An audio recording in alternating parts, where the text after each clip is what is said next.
ओम शांति। आज प्यारे मीठे भगवान की मीठी मुरली मंथन की डेट है 3 जुलाई 2021। तो मीठे मीठे बाबा से हम मीठी मीठी वाणी सुनते हैं। बाबा कह रहे हैं, अब तुम्हें नई दुनिया में चलना है। ये दुख के दिन पूरे हो गए, इसीलिए पुरानी बीती हुई बातों को भूल जाओ। बाबा नई दुनिया के लिए हमारा श्रृंगार कर रहे हैं। बाबा बोलते हैं ना कि मैं तुम्हारा रूहानी श्रृंगार, तुम्हारी आत्मा का श्रृंगार करने आया हूँ, जिससे तुम सतयुगी महाराजा महारानी बनते हो। और ये श्रृंगार जो बाबा बोलते हैं, 16 श्रृंगार हमने सुना है ना, तो रूहानी श्रृंगार कैसा होगा, चलिए इस पर एक लुक डालते हैं। तो सबसे पहला है बिंदी, चंदन के समान भाई भाई की खुशबू फैलाने वाली स्मृति चिन्ह आत्मिक स्वरूप का। दूसरा तिलक, मस्तक पर पद्मा पदम भाग्य का तिलक। उसके बाद ताज, पवित्रता की लाइट और बेहद सेवा की जिम्मेवारी का। काजल, पवित्र रूहानी दृष्टि का। कुमकुम, कुंडल, सदा एक शिव बाबा से ही सुनो। कानों में कुंडल मतलब हमारे कान एकदम पवित्र हैं। नथनी, एक पिता दूसरा न कोई, इसी एक स्मृति। चमक, सूरज में परमात्मा पिता के गुणों का साक्षात्कार कराने वाली, मतलब आपके चेहरे की जो चमक है, रूहानी चमक, परमात्मा पिता के गुणों को दिखाने वाली हो। लाली, होठों पर मधुर मुस्कान और बोल की लाली। माला, विजय रत्न बनने की गले में वैजयंती माला। अंगूठी, माया के ग्रहचारी से बचने के लिए अष्टशक्तियों की धारणा वाली अंगूठी। कंगन, हाथों में ईश्वरीय मर्यादा की रक्षा के कंगन। बाजूबंद, सदा ईश्वरीय सेवा में मददगार बनने वाले, मतलब एकदम तैयार बाजू से। करधनी, कमर में दृढ़ता रूपी गुण की। घुंघरू, पैरों में सदा खुशी के रास की, हम सदा खुशी में रास रचा रहे हैं। बिछुए, सदा श्रीमत के कदम पर कदम रखने का प्रतीक है। और वस्त्र, दिव्य गुणों से सजे सजाए दिव्य वस्त्र। तो देखा, नई दुनिया में चलना है ना, तो इस तरह से हमें 16 श्रृंगार करके, स्थूल चीज़ें हैं ये सब, लेकिन उसकी आत्मिक स्वरूप को धारण करना है। प्रश्न, तुम कर्मयोगी बच्चों को कौन सा अभ्यास निरंतर करना चाहिए? उत्तर, अभी अभी शरीर निर्वाह अर्थ देह में आए और अभी अभी देही अभिमानी बन गए। देह की स्मृति बगैर कर्म तो हो नहीं सकता, इसीलिए अभ्यास करना है कि कर्म किया, देह अभिमानी बने, फिर देही अभिमानी बन जाओ। ऐसा अभ्यास तुम बच्चों के सिवाय दुनिया में कोई कर नहीं सकता। कछुए के जैसे, कछुआ का क्या काम होता है? कर्म किया, अपने शरीर से बाहर निकला और उसके बाद सारा दिन शरीर के अंदर।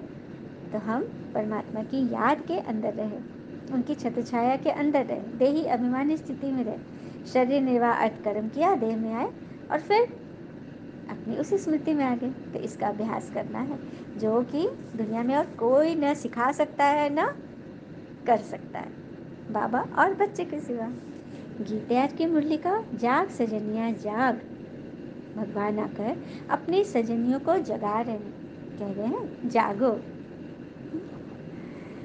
और कहते हैं ना कि if you wish to move mountains tomorrow, you must start by lifting stones today. अगर तुम चाहते हो कि माउंटेन को घसका दे, हिला दे, तो उसके लिए तुम्हें छोटे छोटे पत्थर से को हटाने की जिम्मेदारी, काम आज से ही शुरू करनी है।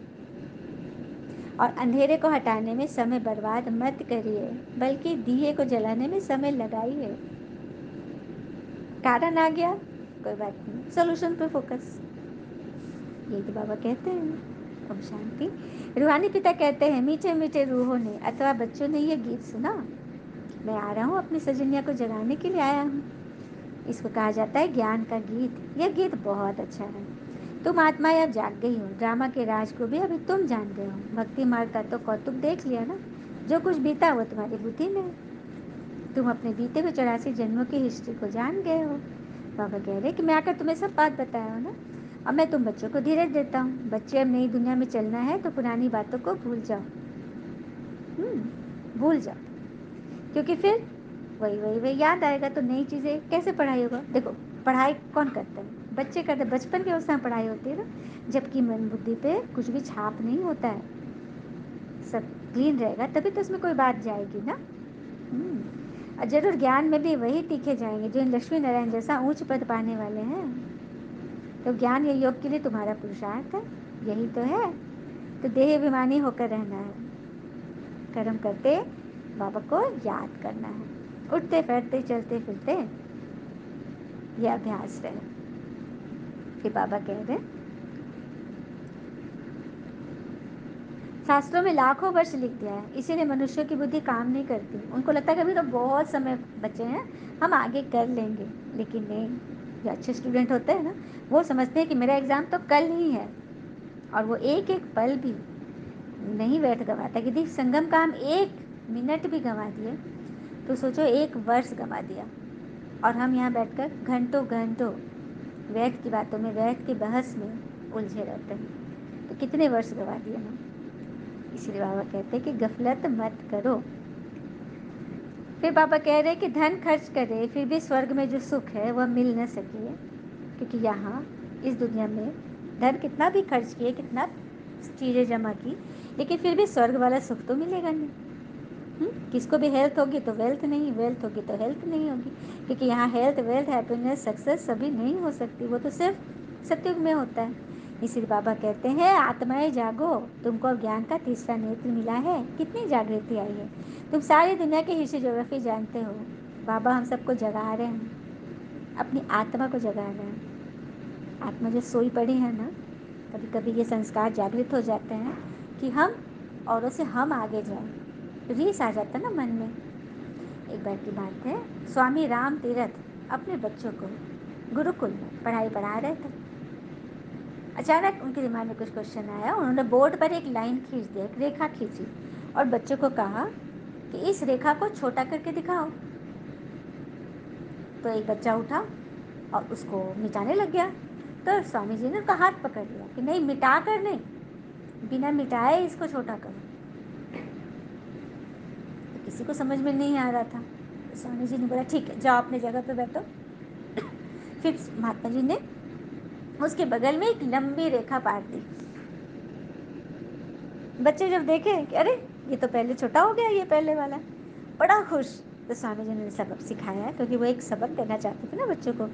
उन्होंने कहा कि किसी को मिटाकर बड़ा नहीं बनो, बल्कि ऐसे कर्म करो कि अपने आप जो आपको गिराना चाहता है ना वो छोटा हो जाए, और आपसे सलाह लेने आए आपके सद्व्यवहार से प्रेरित होकर। यह है बड़ी बात। किसी को मिटाकर बड़ा नहीं बनो, नहीं बन सकेंगे। क्षणिक सुख मिलेगा, लेकिन फिर दुख ही दुख है। तो अपने कर्म ऐसे करो कि अपने आप सबसे बड़े बन जाओ।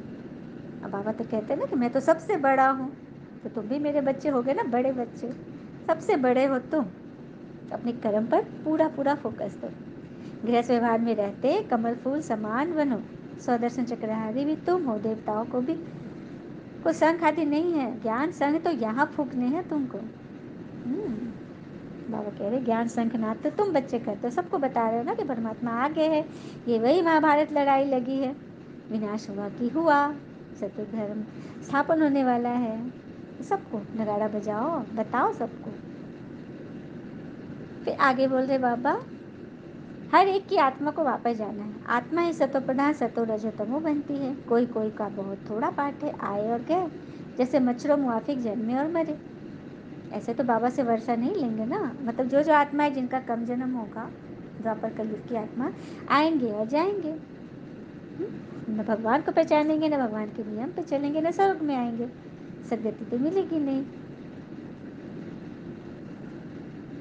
इसलिए बाबा कह रहे हैं शांति से बैठकर, अटेंशन देकर अपने ऊपर पूरा ध्यान दो। योग तो बहुत सहज है, कुछ भी काम करते रहो, बुद्धि का योग वहाँ लगा रहे।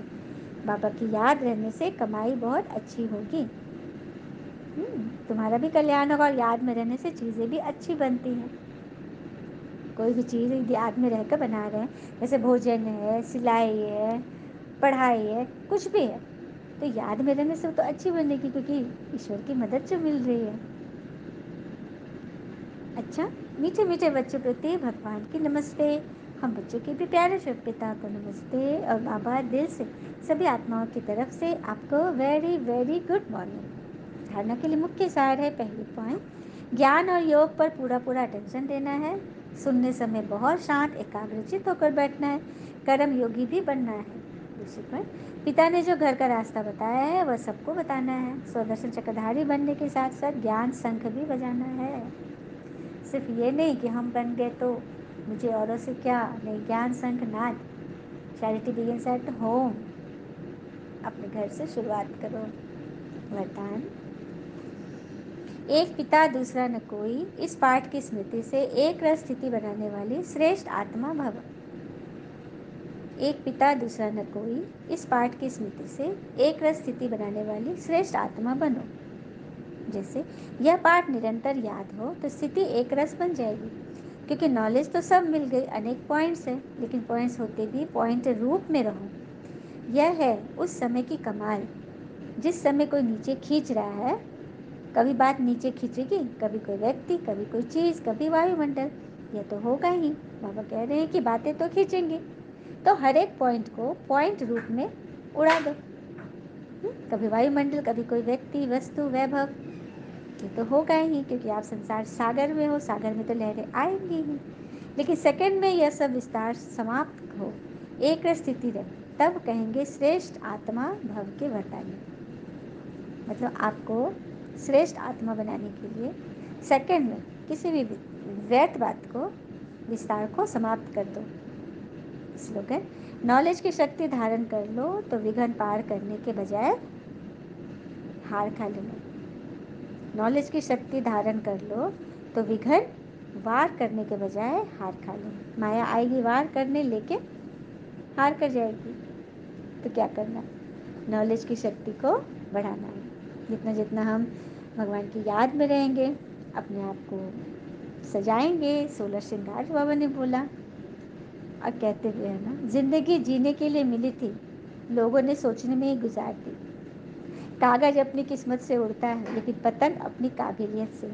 इसीलिए किस्मत साथ दे या न दे, काबिलियत जरूर साथ देगी। और जब सबसे काबिल भगवान आए हुए हैं तो फिर काबिलियत कैसे नहीं होगी। अच्छा, ओम शांति। शुक्र मीठे बाबा, वो बाबा के प्यारे प्यारे बच्चे। थैंक यू बाबा। All is well always. ओम शांति।